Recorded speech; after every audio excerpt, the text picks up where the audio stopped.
Do 1 minute of Kegels with me to stop urinary incontinence, especially when you're pregnant. It's like a squeeze and release as if you're holding your urine in. First set of 10. Inhale deeply, exhale completely, squeeze and release for 10.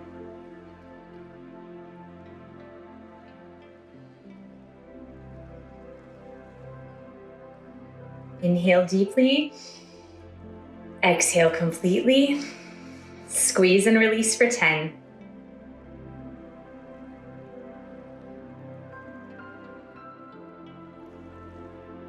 Inhale deeply, exhale completely, squeeze and release for 10.